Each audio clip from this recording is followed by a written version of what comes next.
ICE Theaters, the market's most immersive and high-end premium format. Because the light shall be treated like sound coming from everywhere. Discover the ICE Theaters experience and embark on an immersive odyssey beyond reality. ICE Theaters. Meet us at CinemaCon with 2113A.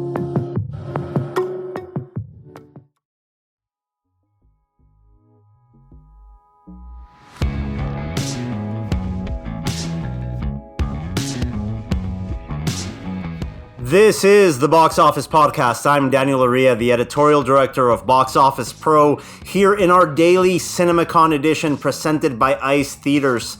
Today is April 27th, Thursday morning, the final morning here at CinemaCon 2023. I'm joined by Rebecca Pahle, my colleague and co-host here at Box Office Pro, the pulse of theatrical exhibition.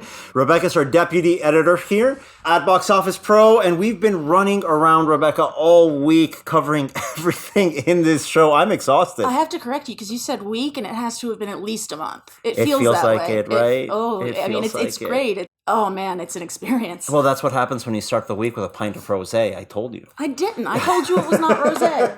That's I'm tonight. I'm going to end the week with a pint of rosé. That's what's going to happen. Young Variety Party. That's what's going to happen there. And to our listeners, if you start hearing background noise, it's because we're taping this at our corporate suite, and they have planned their big client party downstairs as we record. So yeah, if there's some bumping beats, I don't even know what to say. And if you notice any kind of break in the conversation, it means that either Daniel or myself have ducked downstairs to bring up some beer. Yeah, most likely. Yeah. Or rosé. But let's get into it, Rebecca, because it's been another long day here. And there were two major studio presentations on Wednesday, actually. I'm already losing track of everything. But before we get into that, let's go over the daily schedule here today on Thursday morning. 7:45 a.m., the dueling seminar sessions in what we call the Hangover Special. No offense to the ICTA, but I always do like to go to the NAC, the National Associations of Concessionaires. But I do love my technology, too. Just, it's concessions. I love concessions. So that is the NAC. That's the Trade Association for the Concessions Business. They've got a panel session called Bar and Kitchen Redesign in Today's Environment. And at the same time, in the room right next to them, the ICTA, the Cinema Technology Association, has a session called Beyond the PLF, the Technology Behind Event Cinema and Live Events. That's at 7:45 a.m. Whoever attends that gets, I think, a medal of participation. That's how you win CinemaCon. You unlock all the levels, and you get to go to, I don't know, a special room in Show East. I don't know what happens. I just want coffee. That's all you're waiting for. That's the prize. And at 10 a.m. we've got the Paramount presentation, aka the Paramount Victory Lap. Well deserved. Victory Lap. And at 12:15 p.m. this is what I'm looking forward to, Rebecca. We've got a special guest at the lunch. It's like a luncheon where there's usually a conversation while everybody's eating. In the past, it's been lively discussions. This year, however, is probably the most interesting one. Yeah, I mean, I don't know how much of any confrontational. It's Martin Scorsese. Who's going to argue with Martin Scorsese? I think a lot of people on Twitter would argue with Martin Scorsese. I wouldn't necessarily say that those are people. Oh, come on.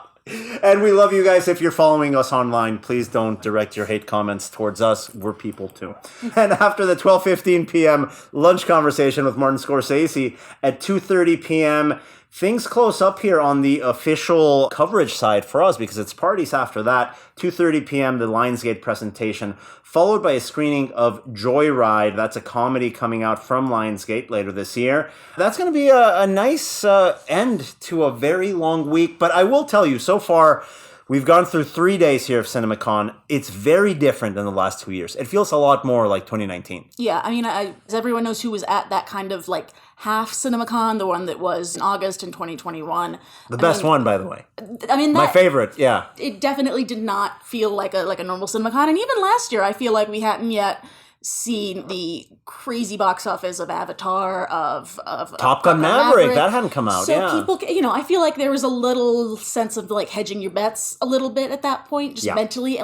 the pandemic was mentioned every 5 minutes, like, of course, but it's kind of been back more to business as usual now. Definitely the two presentations that we saw today from Disney and Universal Focus, a lot of films coming out this year. A lot of films, and we'll be going into them in a little bit. I do have to mention, before I forget, we do have a feature segment here. 2 interviews in today's episode from PVR INOX, Ajay Bijli, one of the lead executives at the Indian Super Circuit. And following that, representatives from the Independent Cinema Alliance. I love to have that interview in this podcast series, Rebecca. I know you do too, because we spend a lot of time talking about the concerns of major circuits, studios. This event wouldn't be what it is without independent theaters and those independent theater owners that come and support every year. That's why we like to bring them in here and include them as part of our podcast series. That's the second feature segment in today's episode. But that's coming up later. Right now, we have to talk about movies, and we start with Disney. I've been warning everybody, by the way, since the start of this podcast series, Disney doesn't put as much time into these presentations. Yeah. They're very macro level. You don't get to see a lot of stars come in, talent, to skip do ahead, much. Universal gave us like a whole like stunt presentation, people doing flips and flinging swords around. I mean, Disney, it was more like the trailer show with Melissa McCarthy showing up, which That did happen, yeah, for The Little Mermaid, the live-action adaptation. But we'll be going into that title in just a bit. Let's go in, I guess, by division from Disney, because it's a massive place over there. And Marvel. the point was made by, I believe it was Tony Chambers, their head of theatrical distribution. This is the first time since before the pandemic that all 7 of their divisions has a film coming out. That's great. We needed that. We really needed that. Happy to have him back, really. As we saw with Avatar, The Way of Water, whenever Disney focuses on theatrical, they can really, really help the industry out. And we always, always love when they put their entire force in making sure they drive ticket sales behind their blockbusters. And we're going to see how that turns out, I think, for the rest of the year. On the Marvel side, Guardians of the Galaxy Volume 3, we didn't see much, I guess, a new extended clip. What did we see? It was, from what I remember of the trailer, the first trailer, I think it was that with some extended bits put in. So not too much by way of new footage. It definitely felt tonally very similar to the previous 2 Guardians movies, which made a ton of money, so that's a good thing. Yeah. And then we also got a trailer for The Marvels, which is their November 10th, the second. And that was the same trailer that they put out already. That's footage that's already out there. Yeah. But that's a Captain Marvel, what's that movie called? Is this The a sequel Marvels. to Captain Marvel, or is it a spin-off? I don't know what's going on. It's a sequel. It's kind of like it's a sequel to Captain Marvel and to one of their Disney Plus shows, kind of bringing those 2 together. God knows. Good luck. Sure. Let's keep on going to another division here. Walt Disney Animation. This is a curious part of the Disney presentation, Rebecca, because if you remember the Warner Brothers presentation, they made a big point of this being their centennial year and celebrating their legacy and commitment to theaters and movie going. Which, can I just say, as people from a publication that's been around for, at this point, 103 years, they're still young spring chickens. Yeah. We got 3 years on them. We're the older brother here. Sorry. But Walt Disney Studios is also turning 100 this year. No mention. You wouldn't know it. That's weird. Wasn't that? I feel like maybe to go into that would have required more effort into putting things together creatively than maybe Disney. No disrespect to Disney, this is, They've got different priorities. They put a lot of effort in more consumer-oriented reveals. I get that it's a behemoth. But don't forget us, Disney. We're here. We make you $2.3 billion on Avatar sequels. We do play a role in the bottom line. Just ask Bob Chapek. So let's go into the Walt Disney Animation title. That was a low blow. We'll keep that in the edit. That wasn't me. That's fine. He's not listening. He'll never know. Let's go into the Walt Disney Animation title that we saw here. Wish, coming out November 22nd. This felt like the only part of the Disney presentation that was referencing its centennial anniversary. It's connecting to the legacy of Disney, of everything behind it. It's very much not finished. They're still animating this thing. What we saw some footage, we heard a song. We heard the famous Disney I Wish song. There's always the I Wish song of the I mean, I say this and it may sound critical coming out, it felt very, very much like the Frozen movies and Moana, like just incredibly similar. We got a cute little goat sidekick. We have a scrappy young heroine wanting to get out and explore the world. So yeah, I mean, those were both two enjoyable movies. They're movies that audiences definitely responded to. I love my Moana. Moana is the best thing that Lin-Manuel Miranda will ever do. Yeah. Like, the best. He'll never beat that. Where he's also contributing some songs to The Little Mermaid, the live-action version, which is another one of those divisions. I don't know if you need to add new songs to The Little Mermaid, because it's kind of perfect as is. I think they're good with what they have. But we did get to see some footage from that as well. Rebecca, that's coming out Memorial Day weekend. What did we see from that live-action adaptation of The Little Mermaid? We got the big villain song, arguably the best villain song in the Disney canon, Poor Unfortunate Souls, sung by Melissa McCarthy. In the original animated film, that character of Ursula was famously like kind of based on or inspired by like Divine and by drag queens. You can tell like Melissa McCarthy's definitely bringing that energy. It's a very big, very like it's a scenery chewing performance. Though I will say I went on Twitter afterwards, and after this presentation, you know, of course Disney is timing things and putting out character posters and new information. And the fish creatures, Sebastian and Flounder, I don't love the looks. Twitter ain't loving the looks. I didn't even notice them. They look like fish. Yeah, well, they are a fish, and if you're doing a live action adaptation, they're Lion King it. Yeah, well, you know, best of luck to those fish co-stars in The Little Mermaid, coming out Memorial Day weekend. One more title here from Disney proper, Haunted Mansion, coming out July 28th. Listen, I'm older now, but I saw the footage that they showed us of this title. I was thinking of who I was at age 12. I'd be so excited. I mean, I would be so excited to see this as a 12-year-old. It is the disparate group of different people coming into a house that is haunted. Like, the formula is gold. It worked for Vincent Price. It can work for you too. Yeah, and in introducing the film, the Disney executive who introduced that film, which forgive me, I believe that was Tony Chambers, specifically referenced the Pirates of the Caribbean franchise, another Disney movie based on a Disney theme park ride. Clearly, it's something that they want to turn into a franchise. They want to franchise this out. Definitely don't want it to be a one-and-done sort of situation. Yeah, that's absolutely right. A lot of franchise potential there for the Haunted Mansion on July 28th. And then we actually got to see quite a bit of footage of the Pixar movie coming out in mid-June in the now dreaded Lightyear release spot for Pixar. I kept flashing back to last year, to Lightyear, because it was a similar situation of, this is the big Pixar movie, we're going to show you about 20 minutes of it. It's coming out in mid-June, same time in the calendar, yeah. And yet, I think this segment of Elemental had something different, i.e. jokes. That helps, you know, in family films, it helps if you don't take yourself too seriously. It definitely felt more tonally in line with previous Pixar films. Like, I mean, it's characters who embody the elements. It's very Inside Out. You know, it seems to be kind of a paralleling, like the immigrant experience and family and all these things and understanding and people from different worlds, like connecting. I thought it looked cute. I think it can play internationally. I think this may be a good comeback movie for Pixar, and boy, does Pixar need a comeback movie at the box office. I really think this might be the 3D looks great. Really good animation on this one. It did actually look really, with the Dolby 3D, it looked it looked really, really good. So again, we know that 3D had a little bit of resurgence with the Avatar sequel. Hopefully Elemental can keep that going. I think that's a good premium option for exhibitors. Have the glasses. Yeah, might as well use them. You invested in the technology. Here's a great movie to keep that up. And then moving to the We Bought Fox, what are we going to do with it part of the presentation. Searchlight Pictures has Next Goal Wins coming out in mid-November. Now, I know the story behind this. There was actually a documentary that I saw at the Tribeca Film Festival like in 2015. Yeah, based on the actual story that this movie is based on. Basically, it's American Samoa, the world's worst international soccer team. Like their losing streak is just historic. And this is and they get a new coach and they, I guess, score a goal in a game, and that's like a big deal. It's a cute little story about like overcoming obstacles. It's a sports movie with a sense of humor, and it's Taika Waititi directing. It just seems like a really good combo here. It's Michael Fassbender, who has not really been in a ton as of late. I feel like, I don't know if he kind of took a few years off or something, but he's back. He's being funny. Has he ever been in a comedy? Have you ever seen Fassbender perform comedy? Alien Covenant? Good point. Yeah. Let's move on to the next one here. Oh, this one was strange to me. In an interesting way, I'm intrigued.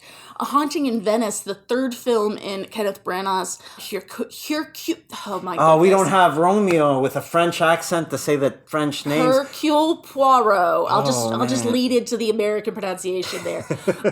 But no, it's the third film in that series. It looks to be kind of bringing back, big ensemble cast, a lot of big names, very lush costumes, very lush locations, murder, a mystery that needs to be solved, ghosts this time. Like that first trailer made it look like a horror movie. Ghosts, robots, worth watching. I'm going to be watching this. I don't know how this connects at all with the other and I don't know films, if it but sure. accurately reflects like even the genre that the movie is, but it certainly succeeded, I think, in piquing attention.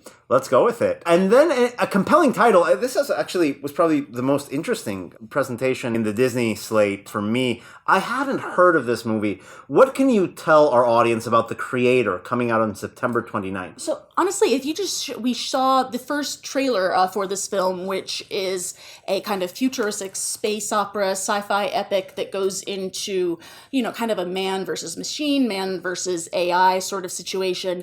It's from the filmmaker Gareth Edwards, who directed Rogue One for Disney, a Star Wars film, the Star Wars spinoff that I really The best Star Wars movie? That one? Because that is the best Star Wars movie. Of the Disney years or ever? I think ever. I know, hot take, but I'm going to go jump out the window now, but... No, dude, he came in last minute during reshoots. He turned it into quite a valuable diamond, I think. Yeah. I love that movie. And he's returning to science fiction territory with a film with, I believe, John David Washington, who starred in Tenet from Chris Nolan back in the year that we all want to forget. Yeah, it has kind of like AI vibes, a little Children of Men vibes going. Yeah. It looks like, post-apocalyptic and kind of contemplative, but also exciting and actiony. Yeah, I was surprised I saw it in the Disney presentation. If you just showed me the trailer, I wouldn't have guessed Disney. That's exactly right. So I'm glad to see movies like that being incorporated into the Disney slate, especially with 7 divisions. I'm glad one of those divisions is making this type of movie. Mm.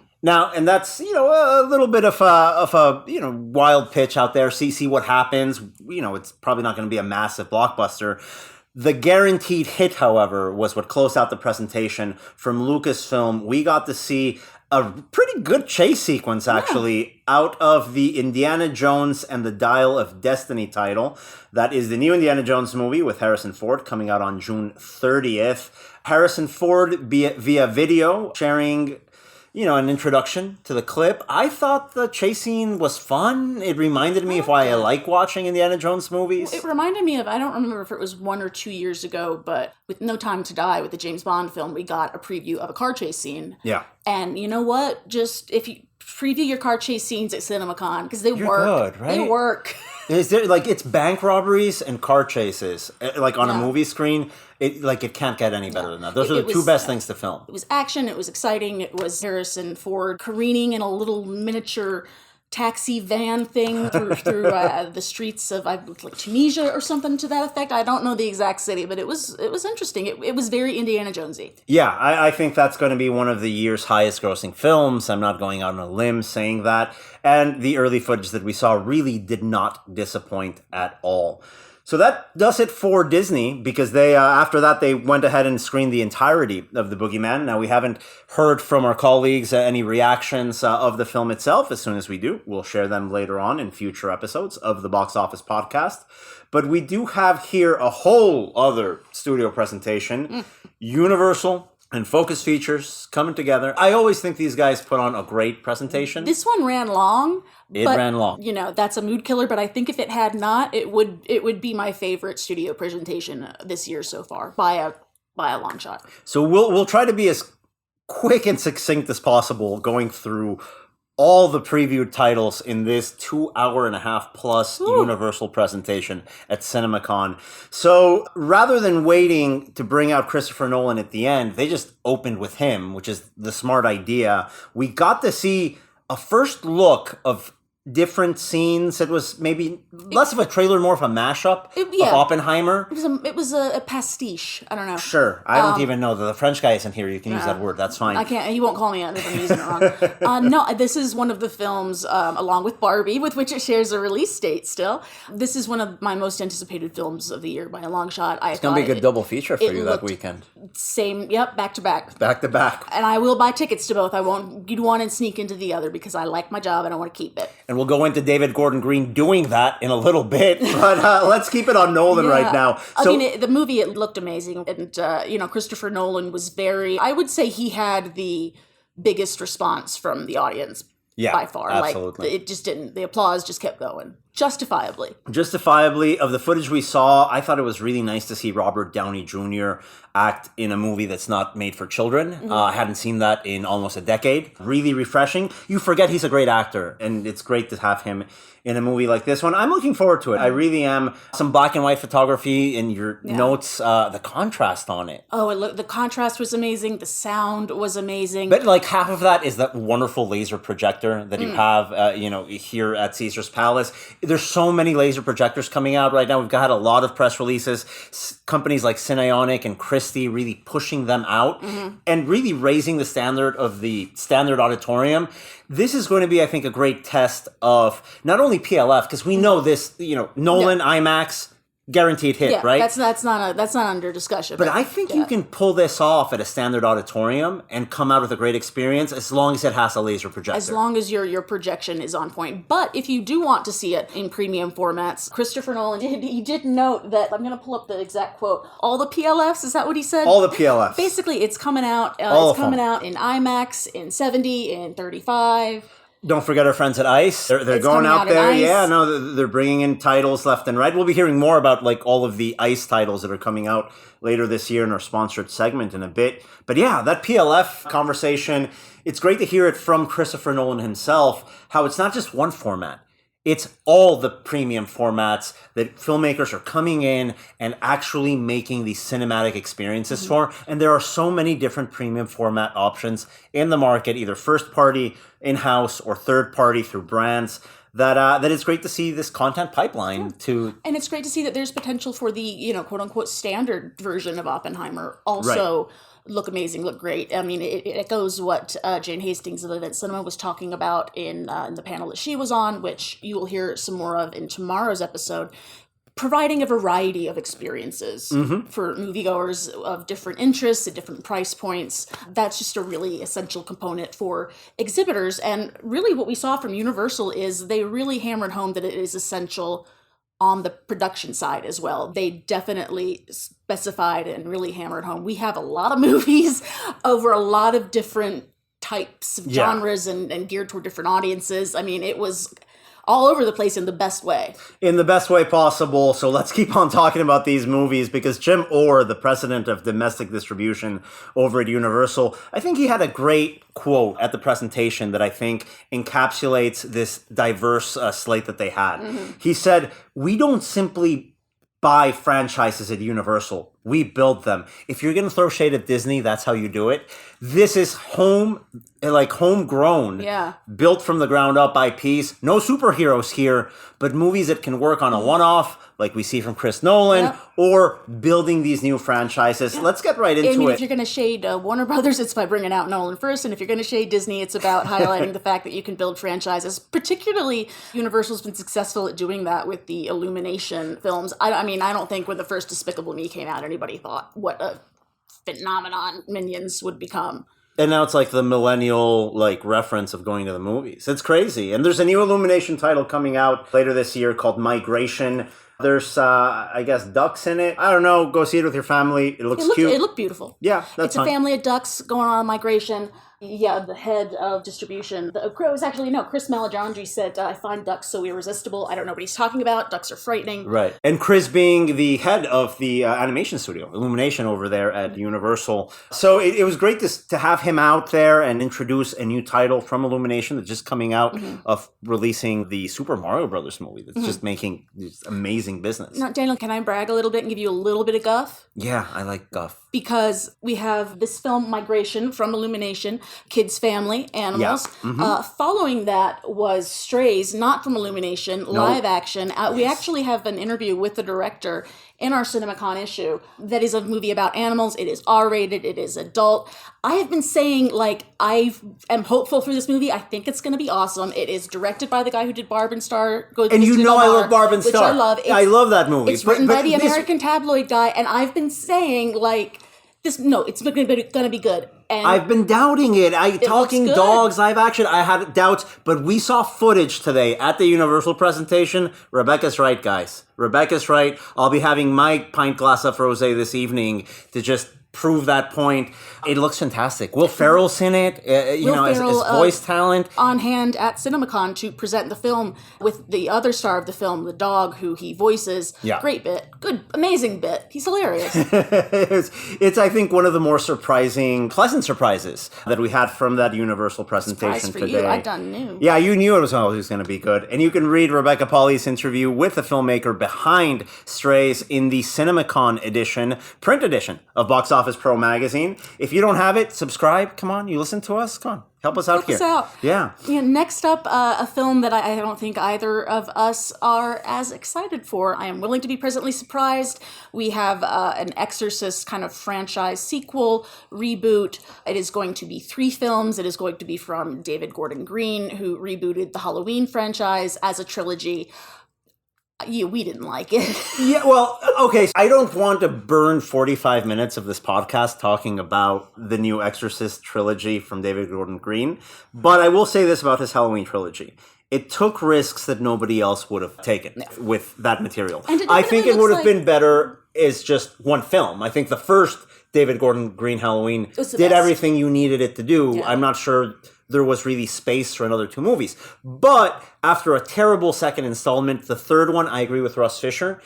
I'm not sure it's a movie I like, but it's a movie I respect. And regardless of your feelings on the Halloween trilogy, positive, negative, in between, it does really look like this Exorcist trilogy is going to follow the same footsteps. It makes sense that this is what's coming up next from David Gordon Green. And we talked a little bit about sneaking into the movies. We mentioned that because David Gordon Green was here in person at CinemaCon to introduce footage of The Exorcist Believer. I'm not even sure the title was out yet before this presentation. Think so, no. So that's the official title now, The Exorcist Believer, the first part in a trilogy from David Gordon Green and Blumhouse. David Gordon Green, the director, he shared a great anecdote, Rebecca, about trying to sneak into the movies when he was a teenager. Got caught. Oh, man, got busted. But a worker, a manager there at that cinema, actually taking him in, telling him, listen, when you turn 16, come back, apply for a job. David Gordon Green, the filmmaker, worked exhibition jobs for a number of years at Sony Theaters, at AMC, at Lowe's, and he just shared off the cuff his genuine appreciation. He kept the business card of the executive doorman who is the one who ushered him into this cinema landscape. It's really wonderful. I really like it when filmmakers can come in and share those anecdotes and talk about their personal connection with exhibition. And I am looking forward to this trilogy. I really am. I'm not sure what to expect from it, but at least David Gordon Green is not going to give you a reheated on the microwave remake. He's not going to do that. Whether or not, regardless of what it is, you say, yes, we don't know what to expect from it, and that's good. I appreciate that. Yeah, and that's all you can ask for, I think, at the end of the day, whether you like them or not. Very much not a Blumhouse title. Coming up next in the presentation, a DreamWorks animation movie, something called Ruby Gillman Teenage Kraken. Yeah, 3 DreamWorks animation movies presented by Margie Cohen, the president of DreamWorks Animation. 2 sequels. Okay. First, we have Trolls Band Together with Anna Kendrick and Justin Timberlake. That's a sequel. Is the Teenage Kraken movie, was that a sequel? That's an original, right? That's an original. That's an original. So that one is, first up, I mean, it is about a teenage girl who, or I don't know if she's a teenage girl, a young woman who has the ability to turn into a giant kraken with superpowers. The description of it, when Ms. Cohen was describing the film, it sounded very much like Pixar's Turning Red. Mm-hmm. But that said, when the trailer played, I was pleasantly surprised. I like the character design. It has a unique look. And the party just started, if you hear that. you hear any bass going. But yeah, it comes out on June 30th. The quote that caught my attention is that it has the potential to become the girl power movie of the summer. Yeah, I'm intrigued. Not as much by the aforementioned Trolls Band Together. That's the third film in the occasionally theatrically exclusive, occasionally streaming franchise, but we can't give them, there is a pandemic. There was a time in our careers where we were writing the headline, Trolls World Tour may kill theatrical exhibition. There was a time when that was something we wrote about.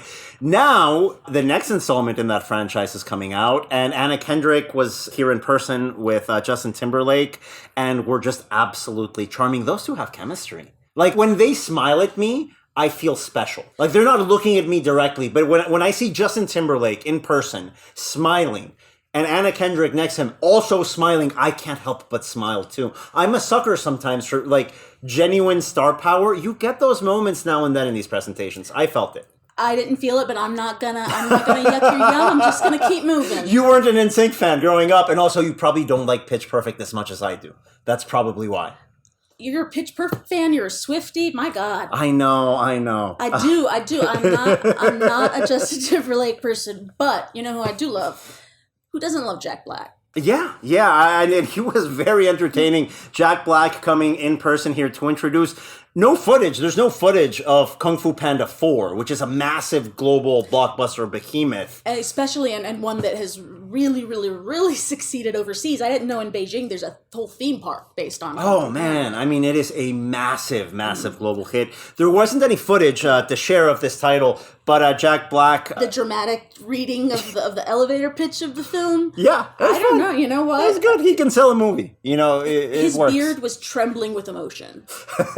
It was really neat. Yeah, I'm excited. I'm excited for that one. And you're gonna have a kid, so you're gonna be going to these kids' movies. Let's see. I mean, it depends how well she behaves. Let's talk about Focus Features here. Lisa Bennell, president of distribution over at Focus, and a veteran of theatrical exhibition as well. You can tell she's really passionate about. I love hearing from her, especially at CinemaCon. She speaks off the cuff, from the heart, and she really does genuinely care about bringing specialty cinema to theaters. And they've got a pretty interesting slate this year. We saw some footage of some films. Other films were just mentioned by executives.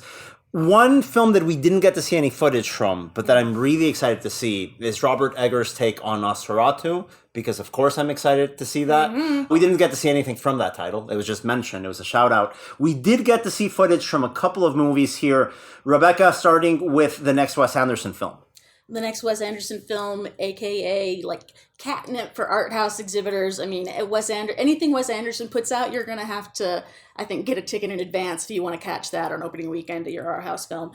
It looked I think it was the same trailer you've seen before. I mean, it's pretty much, what to expect at this point. But, I like Wes Anderson, so I'm going to go see it.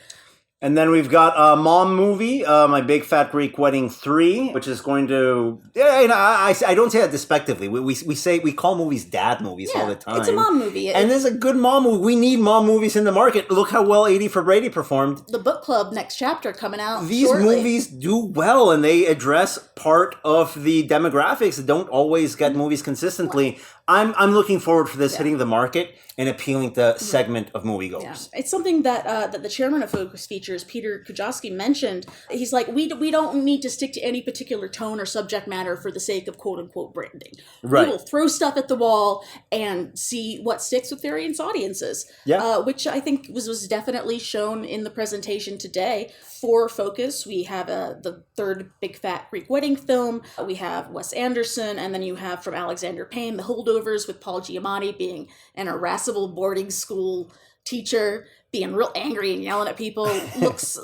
That's all you need to say. Yeah. There's a charm in that pitch, right? Mm-hmm. Paul Giamatti is just one of those character actors that always delivers, and this is the sort of role that I think he can really shine in. It definitely looks like it's a very much of like an actor's film, a performer's film. And Alexander Payne, a very good actor's director, very much so. The same is true of Ethan Coen, who his upcoming film Drive Away Dolls. This looked really good. Focus. This actually was one of, I think, my highlights of the day today. Drive Away Dolls, I didn't know what to expect from this title. Mm-hmm. but man, it looks good. It's like a crime movie. It's a road trip movie. Margaret Qualley starring. You know what it reminded me of? The Steven Soderbergh Logan Lucky. Very like southern heisty I'll stay with crime. the Coen brother theme. There's a little bit of Raising Arizona in Yeah, I can there, see it. So there's a lot of DNA of movies that have come before it from Ethan Coen.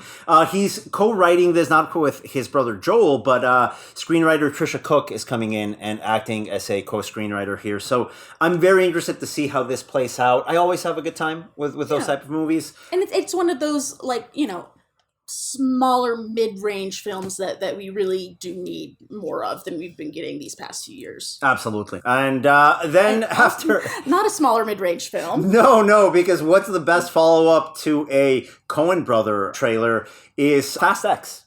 Vin Diesel. And there was a lot of Vin Diesel today. More Vin Diesel than I maybe have ever had in my life. You can tell that he really does love and appreciate both fans of the franchise and the exhibition community for making this franchise, which nobody, I'm sure, including Vin Diesel, thought would be what it is today. Right. From, essentially like a low-budget Point and Break ripoff is what the first movie was. I mean, he spent 20 minutes on stage, it felt like, just speaking off the cuff and thanking exhibitors and reminiscing about being at CinemaCon. I noted one of the lines that he said, "I look out and I see soldiers on the front lines," which is a little dramatic. What does that mean? But it's adorable. No, we sell movie theater tickets. Are you kidding me? We sell popcorn tubs. What are you talking about? But listen, thank you for the Fast movies, the Furious movies. Sure, we'll take them. There's 10 of them now. There's going to be 11 of them soon. Yeah. Announced by Vin Diesel at this presentation. Fast X1, Fast X Part 2 is coming out. What's going on with that? We knew that. I think we already We knew that. Well, I didn't know that. I think they're pulling kind of like a James Bond situation where it's like the end of the road split into two films. Well, no, I'm sorry. The number that comes after 10 is 11. You can't say 10 Part 2. But listen, we'll go with that, Vin Diesel. You've given us a lot here in the exhibition community. You're going to be giving us some good fight scenes and some good chase scenes. Car chases, that's all we need, right? Jason Momoa being evil and charming and just giggly. Evil Jason Momoa, always worth the ticketed price. That's coming out May 19th. I think there's a lot of excitement for that movie. And Part 2 of Fast X is coming out in 2025. So we will see Vin Diesel on this stage again in 2 years' time. Mm-hmm. And he can reminisce with us some more. And then after that, I have to be honest with you guys, I had to go to the bathroom. I left. I mean, at this point, it was like 2 hours and 40 minutes. I was like, you know what? I'm done here. They like brought in some like motorcycle guys, a stunt team doing crazy. Yeah, I left. You missed some stuff that I think you would have liked, honestly. Okay, so you got to fill me in and the audience. What happened after I walked out of my job? So this, after you walked out of your job, after Vin Diesel has concluded his monologuing, we got a lot of people from the stunt team of 87 North performing stunts. They had a t-shirt cannon. I love a t-shirt cannon. I missed a t-shirt cannon? did. Come on. And you missed David Leitch because I love David Leitch. I've interviewed him a couple of times. Come on, Atomic Blonde, one of my favorite movies. And he is back at it again. Oh, I left at the worst part. Oh, why? It is not only a David Leitch movie. It is a David Leitch movie called The Fall Guy, based on an old TV show with Lee Majors. It's a show about stunt people. It's very meta. It's Ryan Gosling is a stunt And David guy. Leitch is a former stunt guy. Why did I walk? This is why you stay to the end. This movie is stuntastic. It has Ryan Gosling and Emily Blunt, two of, I think, most unfairly attractive people. And also just crazy funny. Yeah. Like, Emily, they're both just hot and funny. Funny and hot. How can you compete? Come on. Just give me something. Give me a flaw that at least I can work with and relate with. But again, when funny and hot people, they smile at you on a movie screen. There you Can't help but smile back. March of 2024, we are going to be seeing The Fall Guy. It looks like a lot of action, a lot of comedy, some, heist action-y. I mean, it looks like it's a movie that is going to succeed or fail based on the chemistry of the two leads, and it looks like they do have crazy chemistry. So yeah. So that's a very lengthy Universal presentation, but all in all, that was not the final film, though. No. There was one more. There was one more. Did they announce an iPhone? What's going on it's here? It's Universal. They had Donna Langley walking out with some new piece of technology saying, we make computers now? No, they showed us some Wicked. Oh, no way! That's a big deal, yeah. My God, I missed all the good parts! Mm-hmm. It wasn't a trailer, it was more kind of like a behind-the-scenes video with some behind-the-scenes footage and some talking heads and some actual footage. I mean, I thought it looks great. I mean, are you excited for it? I am. Chad, our producer here, you're a theater guy. I don't know if you're a musical person, but did it look good to you? Yeah, absolutely.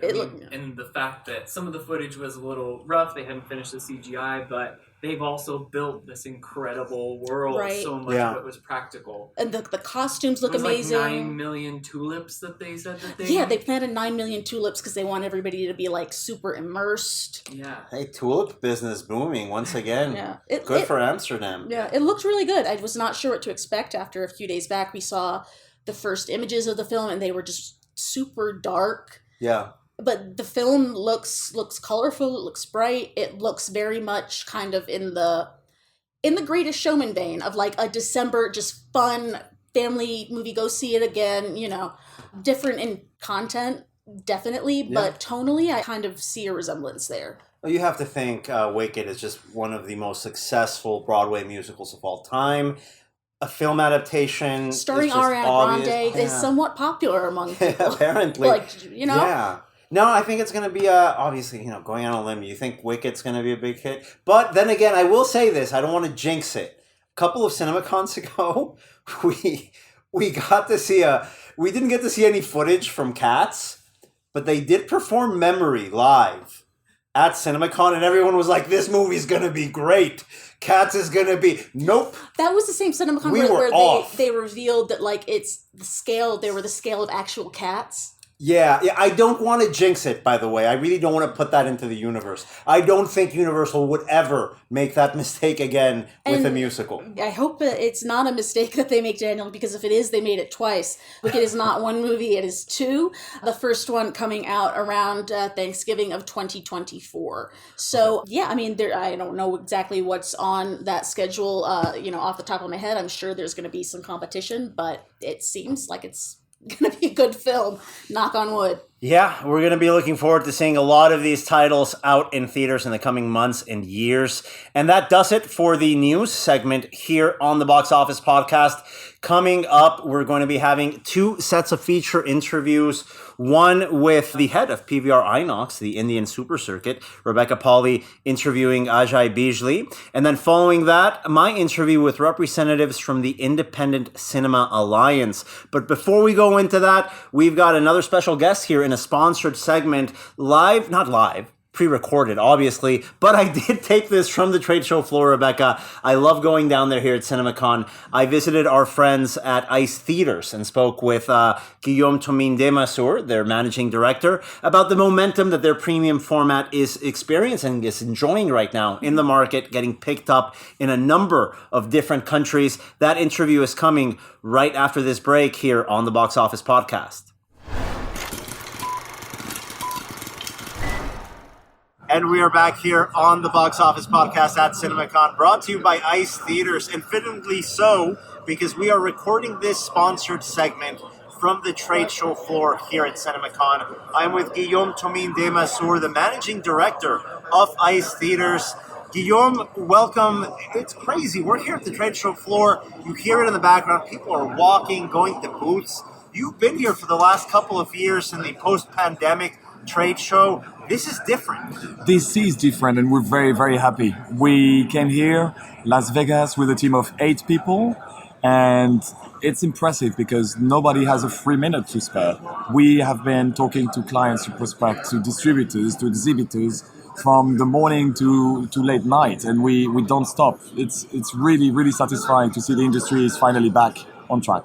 Yeah, I think you can really get the temperature of that momentum just from the trade show here at CinemaCon. Now, ICE Theaters is a premium large format concept. It's a very innovative concept. You guys have been around for a number of years. How would you describe the ICE Theaters experience to someone that might not have heard about it before? Sure, it's something that addressed the peripheral vision. So we put LED screens on both walls of the auditorium, and we fill them with our graphic designers that are doing wonderful effects from the movie, and it's from start to the finish. It's not only a few minutes here and there, it's from start of the movie to the finish. And it's something that works so well that brings so impressive results that we work with all the studios and we are releasing between 25 and 35 titles a year. That's quite a lot. It means that you never stuck without content in your ICE theater, and you have every single title that matters. We have it.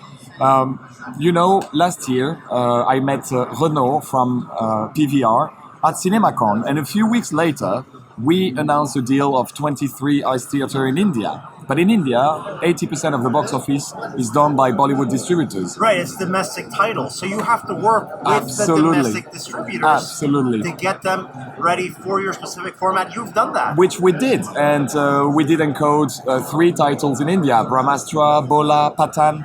And I'm very, very proud because we only opened the 2 first ICE theater last December, and the results are through the roof.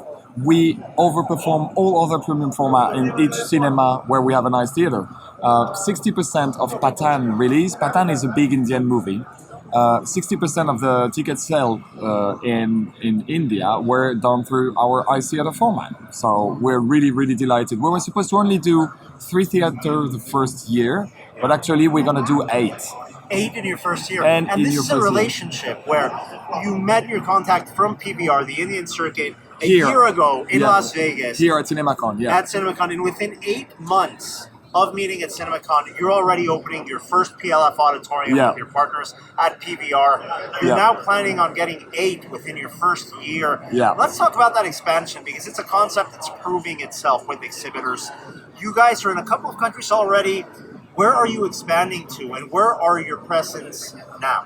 So we're really happy because we're expanding in India. We will expand in Sri Lanka as well.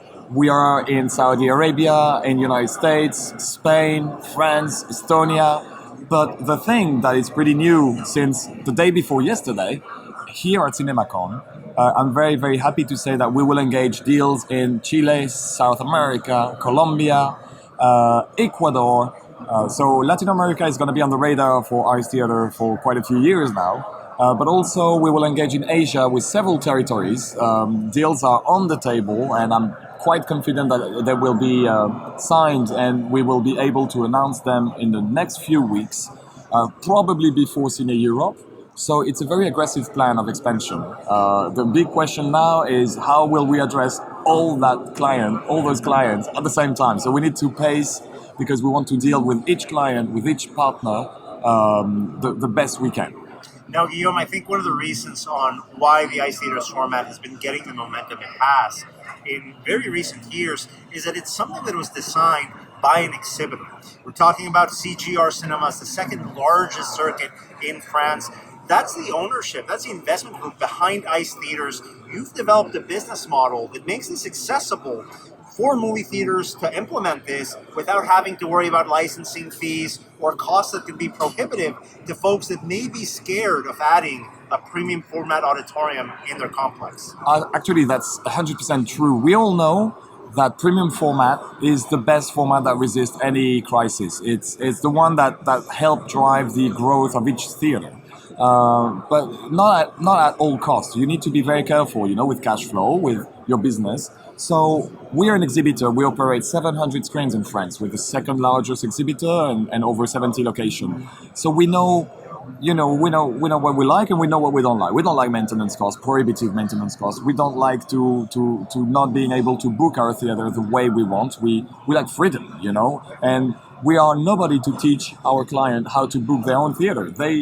The rules are different from one territory to another. The average ticket price is not the same from one territory to another. So those guys are the best in each territory to know how to book the theater, the better. So when we developed ICE Theater, actually at the beginning it was only for us, but we were like, hey, we're an exhibitor. We took out everything we don't like. We added everything we like. RGB laser projector, Dolby Atmos, immersive LED panels, and we like it so much that now, we're struggling to fill all the content in a 365 days because we have way too much content.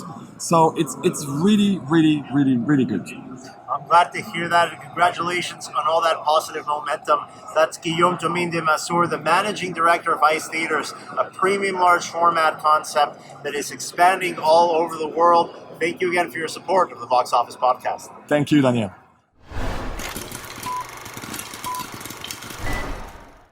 And we are back on the Box Office Podcast with Ajay Bijli of PVR INOX, the largest cinema chain in India, who earlier this week at CinemaCon presented the International Exhibitor Keynote Address on the first day of CinemaCon. This is the first time, Mr. Bijli, that an Indian exhibitor has been at CinemaCon. Can you give us a little bit of background on your career and on PVR? I've been in the business 33 years now. I used to run a single screen cinema called Priya Cinema, and that was way back in 1990, 89, 90. And then for the longest time, I ran single screens because in India, you did not have multiplexes.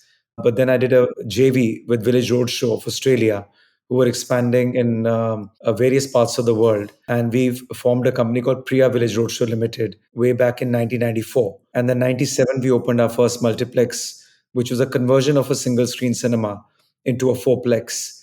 And since then, we've been growing the company. I've been very passionate about this business for the longest time. I've been also very passionate about the India market as such, because India market is very unique. We've never expanded out of India. There've been a lot of temptations to do that.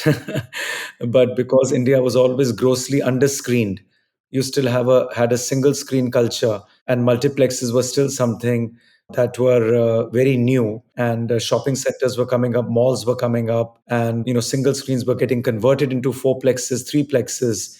So we believed that that was a place to sort of expand our footprint. And India, but about 1,500 films on an average go through the system in India in different languages, including English, and about 1.3 to 1.4 billion tickets were getting sold at a very low price point. So it's always been a very volume driven country, both on the supply side. There's a lot of volume, quantity of movies and variety of movies, and also on the side of demand.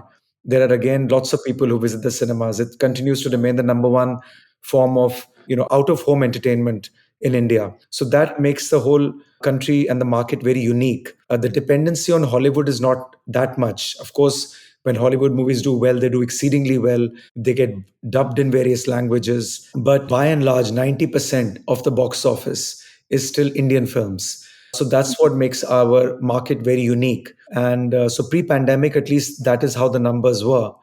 And even now, post-pandemic, with Hollywood films, number of Hollywood films that are coming theatrically having been reduced, still India did not get impacted so much because we still had a huge flow of movies which are domestic coming into the cinemas. Our own journey from 97 to now has been that we've grown organically through shopping centers, malls, leasing spaces there.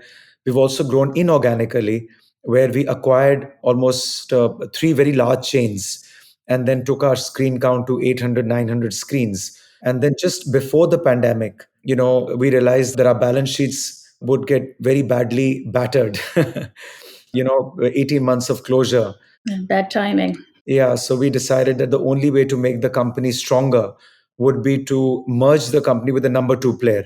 So we were always listed on the stock exchange. We were number one. We had our nose ahead throughout. But then we realized that since this business is about scale and we need to mitigate our risk from streaming services, from all sorts of consumer behavior changes that COVID partly resulted in. I would not say that fully the consumer behavior has changed, especially in India, because as I said, India is a land of contradictions. And you've got some older audiences which are still taking their time to come. And they do come, but not in the same frequency as before COVID. But at least the youngsters are coming back in throngs, they're thronging back to the cinemas. But we still felt that it was important to basically get the circuit much stronger. Not only our screen count has gone up to now 1,700 odd screens, but our balance sheets have become much stronger. So that's really I've told you a 33-year-old journey in a very as little time as I could. So the company has now been christened as PVR INOX Limited, because INOX were our number two player, and they were our the other player in the market. And basically we have a task ahead now to navigate through the post pandemic period and take the company to greater heights. Now I continue to remain very sanguine about the business. I'm very positive still. It's only been 11 months or 12 months maximum since we've been opened after COVID. And when people start comparing pre-pandemic to post-pandemic, I always have a view that you're talking about 80 years or 90 years or 100 years of PVR or the cinema existence to a post-COVID period of only 12 months. So I find it a apple to pineapple comparison. And I think we need to give cinema much more time before we start drawing any conclusions that, streaming services or OTT platforms are going to take over, because this is something that will coexist always. Home theater has always coexisted. Of course, the volume has got accentuated and exacerbated more simply because, that's all people were doing when they were at home for 18 months. So therefore, a lot of changes happened. But if you give it a little more time, I would say not even maybe another 12 months or maximum 24 months, cinema is going to bounce back, because everybody seems to be in a bit of a flux just now. It's not as if even the streaming services have got their act together. They lose subscribers, gain subscribers, putting in a lot of money into content creation. Not every content that gets created also moves the needle on the subscription base. Bob Iger coming back, and again announcing Disney doing theatrical. So lots of things have happened worldwide. Similarly, in India, same things are happening. The big stars are still not just for romantic reasons and egoistic reasons, but actually they love the big screen and they're coming back. And some of the results have been very staggering, like another level altogether. The movies which have done well post pandemic have never seen these numbers pre pandemic. So if you look at movies like KGF 2, RRR, Avatar 2, and now a recent film called Pathan, in their own genre and language, I think these are the highest grossing movies of all time. So, the peaks are very, very high. And of course, there are valleys as well. But the peaks are so high that, they've never been seen before, even pre pandemic. I saw RRR, my goodness, and Pathan over here, and packed auditoriums for both screenings. So it's neat that it seems like, kind of with the pipeline of film being affected, other markets are having the screen counts to be able to program some of these Indian films when people are finding out that they're good, how much they like them. Yeah, so which is very good, because if you look at India, there was something called regional cinema, because India is such a large country, and you have down south languages like Tamil, Malayalam, Kannada, and Telugu, and then you have Bollywood, famously called as Bollywood, but let's say the Hindi film industry. But then suddenly the filmmakers are now looking at India as one country, and they're not saying we're making movies only for our region. So therefore, when they resonate and they do well everywhere. And even some of the Indian filmmakers like Shah Rukh, one of the most famous actors who's now got, the accolade of, having the biggest Hindi film ever. Even he's making a movie in June, which is releasing, called Jawan, which is again with the one of the most talented regional directors called Atlee. And then, of course, he's got again a regional South Indian couple of actors. So he's again making a movie which will not resonate just with North India or West or East. He's making a movie which will resonate with the whole country. And these movies are also resonating globally, which is very good. So, I think this is good news for the exhibitors, because they don't have to now depend only on, content from their, staple. They can, even international content can play across various continents. So I think that's all we're looking for. We're looking for consistency of content which resonates with everybody, because our business is momentum business, and that momentum, 12 months is too short a period, for saying that coming to any conclusions and saying that the momentum is back. But it is going to come back. There's no question about it.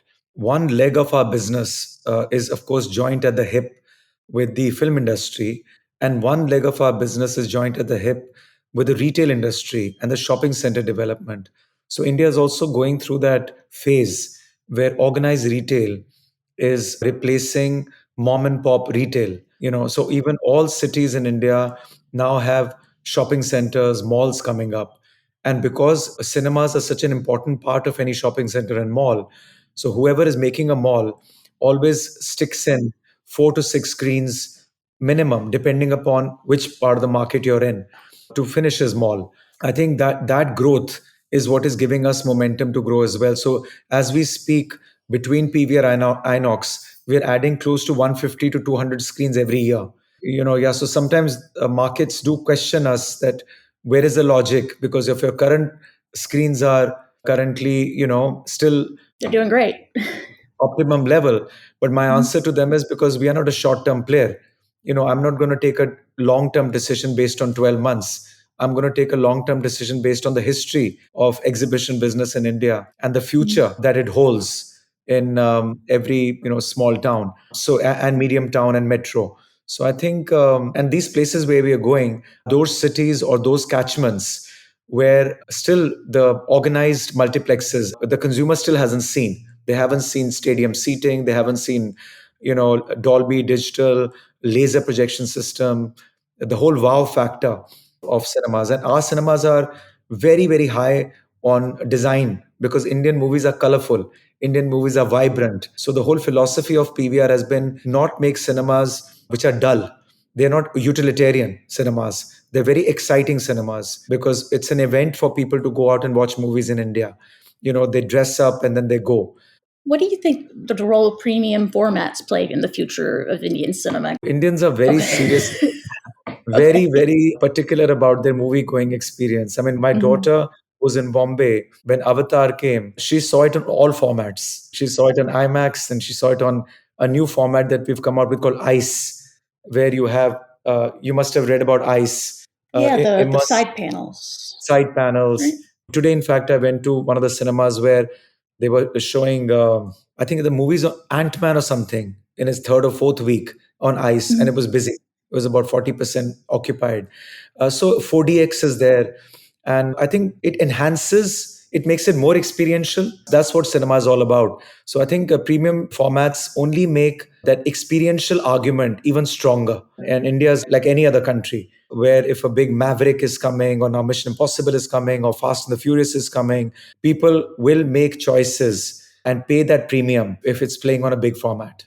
I mean, over here, we're seeing a lot of more diverse programming to get more audiences in and also, obviously, screens to fill. I think diversity of content has definitely played an important role. As I said, people have got the taste of watching regional content as well. That has happened. We've been very careful about our pricing. Even though in 2 years of a shutdown, the inflation was still very high, 7% inflation in India, but we still stuck to not more than 5% decrease. Also, a lot of segmented marketing for the older, slightly mature audiences. We've tried to get them back by having segmented marketing for them. We've done a lot of festivals. We've brought certain movies back, which packaging them under either a Valentine's offer, or we also did the cinema day, which was done worldwide to get people in. But I think all marketing aside, I think the most important thing I would still say is the stickiness of the content with the consumer. Ultimately, once the content connects with the consumer, then that's it. And we are back here on the Box Office Podcast with our feature segment in today's episode, speaking with representatives from the ICA, that is the Independent Cinema Alliance, an industry trade group specializing in uniting the independent theaters here in North America, making sure that all the synergies that can happen in working through scale can occur for the betterment of our players here in the independent space. Gentlemen, we've got three of you here. I want to make sure our listeners can connect your voice to your names. Can you introduce yourselves, your role at the ICA, and what your day job is? Yeah, I'll start off. I'm Chris Davis. I am in the position as a board member. I am an integrator for the ICA, which means I basically make sure all of our teams have what they need to move their projects forward. It's what I do for the ICA. And my day job is I have 3 drive-in movie theaters, all in Ohio. The Spring Mill Drive-In Theater in Mansfield, the Magic City Drive-In in Barberton, and the Blue Sky Drive-In in Wadsworth. Yeah, Daniel, thanks for having us. This is great. All of us here at the ICA are super excited to share our story and our message and everything that we're doing. Brian Sieve, I'm the president of Odyssey Entertainment, Odyssey Cinemas, based out of Minneapolis. We have 6 locations spread across the Dakotas, Iowa, Minnesota, Wisconsin area. And we've been in the business, since 1997. We built our first location in 1997. We still own and operate it. So, yeah, we've been around. I am part of the studio relations task force at the ICA and also a board member. And, it's fun, right? There's a lot of good things happening with cinema and the independents. Daniel, thank you for having us. It's kind of neat to be a part of your show. We always listen to your podcast every week. It's really thank you for what you do for all of us. My name's Mark O'Meara, and I'm in Fairfax, Virginia. 2 theaters. One is a 3-screen and one is a 6-screen. The 6-screen is a little bit more artsy-fartsy in its fare. I'm on the board of the ICA. I'm in charge of membership. I'm also on the gaming committee and the marketplace committee, or teams, I have to use the right word. And it's just a thrill. I mean, I've been here, this July will be 32 years in this 3-screen theater. And from 99, 24 years at my 6-screen. So we spent a lot of time this week talking about the big movies, the big studios, a lot of discussion on the big corporate circuits, but there is such a diverse ecosystem in exhibition in North America, which is something that actually not too many global markets have. I think that's more or less unique to the United States and a couple of other territories, really, for the size and scale to have such varied ownership groups. Let's start with the scale question, because we know that the ICA brings in independent theater owners like yourselves and some circuits. I think, Brian, you mentioned, Odyssey has a scale that's bigger than just a couple of locations here and there, or 3-4 locations. You also have a number of bigger circuits come in. Mark, could you give us an update on what are the requirements to join the ICA? Which type of players can apply to become members? And also, what's your membership looking like today? Well, today the membership total is 4,688 screens, over 201 companies. To be a member, it's basically you can't be publicly owned and you can't represent over 2% of the national box office. So we have 200 or 300 screen members, but the vast majority of that 200 are 1 and 2 and 3 screen members. So we're covered in every state. And if you actually add up those members, you guys as the ICA represent, I think, roughly around the 3rd largest circuit. If we look at things like a circuit, right, here in the United States, it's a great opportunity for folks that maybe don't have a big corporate office, a big corporate HQ with all these different departments, to work with other colleagues in this industry to have those conversations with the studios that you're having. I know, Brian, you mentioned you're part of the Studio Relations Board. That's one of the big priorities that the ICA has right now. And frankly, it's one of the most important aspects in exhibition today. We're coming out of an extremely rocky period from the pandemic, where there were some major circuits that went to some studios and said, hey, let's cut a deal. This is the exclusivity we're going to give you guys. We're going to take some back end of whatever that is. It seemed like everyone was going in their own way. The ICA actually worked to bring folks together and have a different sort of conversation. What are those conversations you've been able to have with your studio colleagues? Part of the challenge has been, if you kind of look at the whole industry ecosystem, you've had a bunch of behemoth, tech companies getting into the film business. You've had private equity invading the large circuits. This has just created this kind of these weird relationships in our industry that, a lot of us, you look at Chris, Mark, and myself, we've been around a long time. We're not big, but we certainly know and are not naive to what's going on with some of these big power plays. And of course, with the disruption of the pandemic, that just threw everything on its ear with all the experimentation that happens. One of the things that the independents here, we've largely been just kind of shut out and left out of the conversation, right? You got AMC cutting a deal on a 17-day window with Universal. We're not part of that voice. We're not part of that conversation. And one of the things that Studio Relations is focusing on is how do we create that unified voice? Part of the challenge that the studios have is in their efforts to become more efficient as well, Daniel. They've really reduced their staff on the distribution and exhibition relations side. So they just don't have the bandwidth anymore to talk to a fragmented audience. And that's really, you start looking at the number of independents out there, and we just don't have enough minutes in the day, or they don't have, and we don't have, to really cover all the bases. So one of the things we're doing is we're trying to create those efficiencies and the ability to speak with a common voice, because most of the concerns of the independents are the same across the board, right? We looking at access to product, we're looking at minimum run terms, especially our smaller members that are really, really hurt with minimum, run dates, a 4-week run date on a twin or a single, or your drive-in. Those are very difficult conversations to have with the studio versus somebody that's got 10, 12 screens, right? And that's basically locking up half your screen count on one title for a month, which maybe is okay if that title's performing well, but really how many titles a year can perform beyond 2 weeks even if you've got 2 screens? You're exactly right. So it's a big lift. It's a big effort for us. A lot of good things are coming with regard to how we're organizing the studio relations effort and how we're going to bring that to the studios to address our concerns. So, we're pretty happy with where we're going with it. I would just say, there'll be more pages to that book being written here in the next coming months.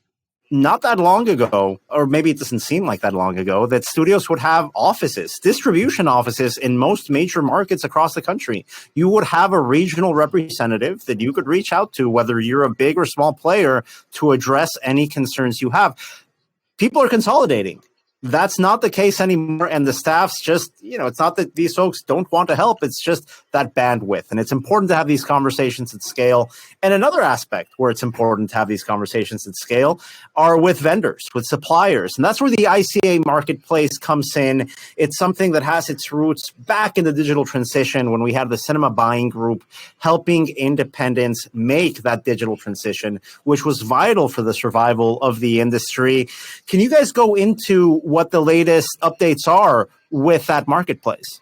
We've hired a what they call a group purchasing GPO organization called Crescendo, and they have years of experience dealing with stadium buying, like huge marketplace purchasing, which they've done personally, and then they form a company and we're one of their clients. And we're focusing primarily initially things like popcorn, oils, the basic products that everybody uses. They did sign a wonderful deal with Frito-Lay to do all kinds of nacho and cheese products and chip products with PepsiCo, and everybody saves money. You sign up and it's awesome. So that's the kind of thing that they work on really hard to represent the 4,000 screens as an entity, and they can bring us to the table and say, listen, we have some serious buying. Above and beyond concessions, our GPO Crescendo is also, on behalf of the ICA marketplace, is working on other things like trying to work out an insurance deal for our clients or our members. That is a big, big, big leap because you're dealing with 50 states. It's a tough lift. That's one thing that they're working on in the background. Other things that they're working on is energy aggregation programs. They kind of started somewhat of a pilot in the Northwest and Northeast, and they are trying to make deals with energy companies to save money on energy. Also, film, I say film, but projection services, projection equipment. Every single aspect of our movie theaters, they're trying to get into and save us money. Everywhere where we spend money, they're trying to get in and help us with that. And it's really going to be a big, big money savings for those of our members that take advantage of these programs. And of course, there's a third big initiative that the ICA is currently involved in, marketing initiatives. Because it's not just opening the doors and hoping people show up. Right now, as Brian mentioned earlier, you're competing with smaller theatrical exclusivity windows. So you have to compete based on marketing. You have to compete to make sure that you close that loop in whatever the studio spend is on any given title. Can you guys go into what those marketing initiatives have been so far this year for the ICA? If you kind of look at the marketing sphere, right, the studios are having an ever increasing difficult time reaching the end customer just because of all of the white noise the internet really brings out, right? Where do you get your information? How do you get it out there? How do you do it cost effectively? And the studios are really struggling with that. And so one of the things that we are doing, and our members, by the way, control a pretty large local market of constituencies. So each one of our theaters groups, our independents, usually have built a really good affinity group with their local markets. The studios are frustrated with us to some extent, Daniel, because again, fragmentation's the enemy here. How do you get that? How do we get through? How do we sell through to those channels? But the independents just, for a number of reasons, haven't been able to really figure out how to use big data and coordinate that. That's what we're doing now. We're bringing that lubrication, so to speak, to the independents and helping synergize and organize that data so that these marketing conduits are going to be available to the studios. So to your point, you look at almost 5,000 screens, third largest quote unquote organizational unit in cinema. We're going to try to make it much easier for the studios to get into those marketing efforts. And that's going to really be a win-win situation. It'll be efficient, it'll be cost effective, and it'll be effective. And Rich Dottridge, our president, is, I think we all agree, all of us board members have been just super impressed with he's the marketing guru. He's the guy that figures it out. And, I'm probably more of a knuckle dragger finance guy, but, just watching him work has been tremendously impressive. And Rich is going to do a good job for us. And probably one of the bigger initiatives that I'm personally excited about, and I'm sure Mark and Chris are as well, that once we put these data analytic tools and this organization together, it's going to be a sea change for reaching the small to medium-sized markets where a lot of us operate. It's so important, I think, as you mentioned, Brian, in making sure that you have that visibility and that you can be a good partner to your studio colleagues as well, right? I think it's a two-way conversation of both aspects of the industry coming together and doing part of the job and making sure we can fill those seats and get those ticket sales up. And part of that, of course, requires members of the ICA getting involved. And what I like about this organization is that there's a lot of grassroots initiatives and teams, as Mark mentioned earlier, where folks can come in, sign up, and roll up their sleeves, talk to their colleagues, and make sure that they can work together in promoting this side of the industry. Let's go through some of them. If you guys could give us a quick sort of pitch on what these teams do within the ICA and how to get involved. Let's start with the communications and marketing team, of course, because we just spoke about those marketing initiatives. Could we talk a little bit about that aspect? One of the things that we're trying to do is instill a discipline with our members in not just doing marketing, but also measuring the results of the marketing. So we're getting into the data and measuring real return on investment, and we're showing our studio partners how effective independent cinemas can be at deploying those marketing dollars. And I can just tell you that the few pilots that we've done so far have been very impressive. These are wake-up numbers that that we're starting to show the studios that the ICA and its members can produce. So that is going to be one of the big, what I'll say, wins for the ICA, and one of the things that really wakes up our membership and potential members that, this is not just getting around and saying rah, rah, rah on marketing. This is deploying real world, big data, sophisticated, measurable returns in these markets. So that's different. I want to focus here before we go on the education team, because one of the things that I really love about the ICA is that you guys make sure to keep close to each other and keep in touch very closely. You've got the ICA Live webinars. You've got partnerships with important conferences and conventions like the Dine-In Cinema Summit, also CineShow, coming up this August in Dallas, Texas. Once again, that's going to be the second big year where CineShow has a big ICA presence and branding. Can you guys go into these educational initiatives and opportunities so folks that maybe they don't have the time to volunteer? As we know, a lot of independent operators are carrying tickets, cleaning up the auditoriums, and trying to figure out what to put on the screen next week. Not everybody has the time to volunteer, but they do have opportunities to tune in, tap into those resources and that brain trust to figure out how to best strategize moving forward. Gina's done a great job of making sure that she brings quality contributors to the calls, because one of the challenges of independence is, to your point, they're busy running a movie theater. They're not sitting in an office. And so to be able to get to a point where they know they have a place to go and they're going to learn something, and spending that precious hour on those calls is very valuable to them. And to Mark's point, the feedback has been tremendous. And I think that's one of the reasons that we're seeing pretty high call participation in those Power Hour webcasts. So that's good. You brought up CineShow, fabulous show. I can tell you that of all my years, I never really went to it because I didn't think much of it. And I went last year and I was blown away by how many independents are there and how we really kind of take over the show.